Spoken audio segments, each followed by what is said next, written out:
Dalam dunia hari ini, semua orang ada extra income.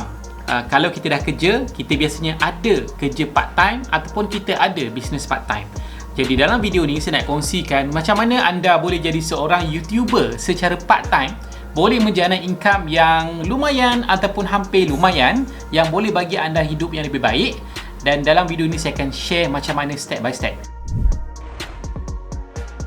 Saya Amin Kamarudin dari Business Ultimate dan saya melatih ramai peniaga untuk bina pendapatan dengan salah satu menggunakan cara YouTube.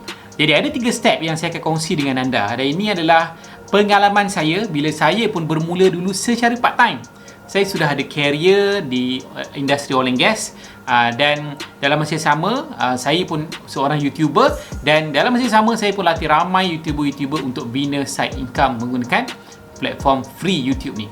Jadi yang pertama, kalau anda berminat nak buat YouTube secara part time, so first you kena set dulu apa sebenarnya you nak dengan YouTube. Takkan kita buat video-video saja-saja kan, mesti kita ada matlamat yang jelas, destinasi kat mana kita nak sampai. Mungkin benda tu dalam bentuk duit. Berapa income yang you nak daripada YouTube? Kena set 500, 1000, 1500. Jadi daripada situ barulah kita boleh tengok cara macam mana kita nak gunakan YouTube yang free ni untuk bagi kita income. Sama ada kita nak guna daripada views ataupun income daripada Google AdSense, ataupun kita nak daripada jualan produk, daripada affiliate, daripada kita brand deals, ataupun kita buat video untuk orang paid, macam paid advertising lah, kita buat orang bayar untuk mana-mana syarikat lain. So jadi kita kena kenal pastilah macam mana apa yang kita nak daripada channel YouTube kita. Itu yang pertama. Yang kedua, benda yang sangat simple sebenarnya yang you kena buat ialah you kena set apa masalah yang you nak selesaikan. Daripada YouTube ni kita ada banyak sangat cabang. Mungkin lebih pada 1000, lebih pada 10,000 topik yang kita boleh buat. Tapi kalau kita tidak memilih topik ataupun kita tak clear apa masalah yang kita nak selesaikan, kita hanya akan dapat duit bila mana kita boleh selesaikan masalah. Itu bisnes. Itu bisnes kan. Kalau kita tak boleh selesaikan apa-apa masalah, kenapa orang nak bayar kita? Kenapa Google AdSense nak bayar kita? Semua benda tu ada sebab dia. Jadi kalau kita nak macam saya datang daripada saya buat YouTube daripada jualan produk. Income yang paling cepat ialah daripada jualan produk. So apa masalah yang kita nak selesaikan?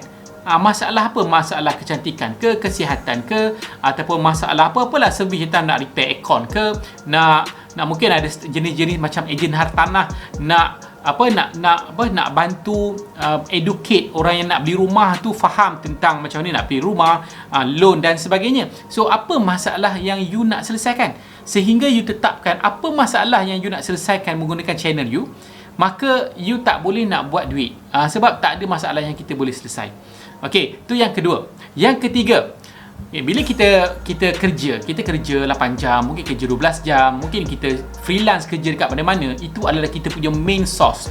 Itu gaji utama kita. Dalam masa yang sama, bila kita nak buat secara part time, kita kena allocate masa. Sebab kerja dekat YouTube ni, kita punya aktiviti kat YouTube ni, dia memerlukan consistency. Bukan benda ni one off, buat sekali satu video, 10 video, lepas tu kita ingat lepas 6 bulan kita akan start dapat income. Bukan macam tu. Sikap yang betul kepada YouTube ni, kita kena ambil benda ni sebagai proses long term. Setiap hari kita kena commit masa, sedikit masa yang kita boleh bagi kepada YouTube. Mungkin setiap hari kita tak boleh nak publish video, tapi mungkin 2 hari sekali, 3 hari sekali. So katalah kita balik kerja pukul 6 petang. So malam pukul berapa kita nak allocate masa untuk kita kerjakan YouTube kita? Mungkin kita nak prepare script, mungkin kita nak buat research keyword, mungkin kita nak research apa peluang-peluang yang kita boleh buat duit dengan YouTube. So jadi kena allocate masa. Kalau kita tak allocate masa, maka kita akan sibuk, kita akan distract dengan benda-benda lain yang suka untuk ambil fokus kita. Jadi itu 3 benda yang saya boleh kongsikan macam mana kalau anda nak start bina pendapatan dengan YouTube secara part time saja. Dan saya bagi tahulah, semua orang start secara part time saja. Lama-lama mereka boleh enjoy, boleh work from home macam saya dan boleh dapat apa yang mereka target lah.